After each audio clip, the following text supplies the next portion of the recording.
অশোকনগর বিধানসভায় গুমা ১ নম্বর পঞ্চায়েতের তৃণমূলের উপপ্রধানকে গুলি করে খুন করল দুষ্কৃতীরা, এমনটাই অভিযোগ। রবিবার রাত্রিবেলায় গুমা স্টেশন সংলগ্ন এলাকায় ঘটেছে এই ঘটনা।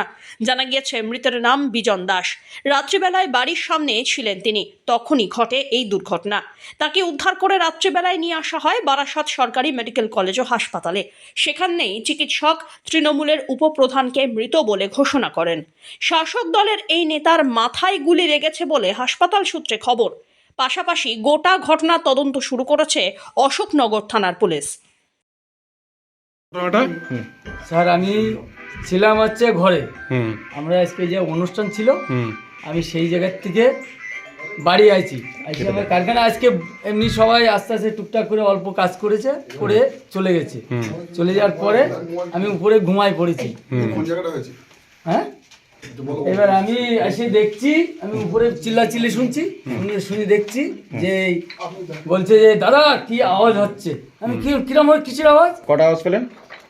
আমি আওয়াজ ও বলেছে যে 3টা আওয়াজ হয়েছে, আমি তাও জানি না, আমি ঘুমাই রয়েছি, আমি আর কিচ্ছু জানি না। কিসের আওয়াজ হলো?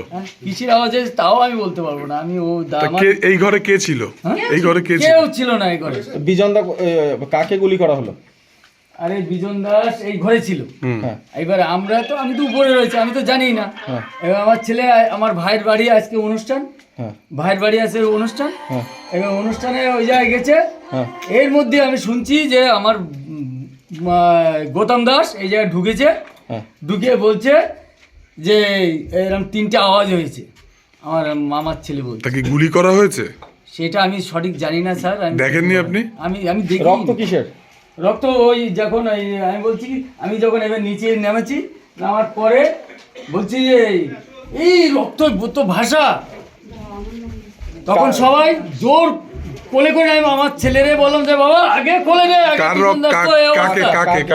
কাকে গুলি করেছে? কাকে গুলি কে করেছে সেটাও আমি বলতে পারবো না। কে ছিল এখানে? কেউ ছিল না। আমার ছেলে এই জায়গায় গেছে। যে আহত হয়েছে তার নাম কি? বিজন দাস। কি করে সে? আমাদের উপপ্রধান। আচ্ছা, কি নাম আপনার? আমার নাম আনন্দ দত্ত। আপনারই বাড়ি? গুলি করে খুন করা হলো এবং যেমনটা অভিযোগ, ওই পাশেই একজন ব্যক্তি আছে যার নাম গৌতম দাস, যে এই গুলিটা চালিয়েছে, আমাদের অভিযোগ উঠে আসছে।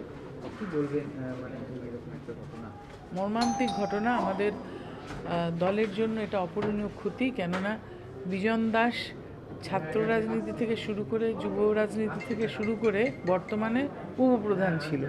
তাকে যে এইভাবে খুন হতে হলো, এটা অবিশ্বাস্য লাগছে।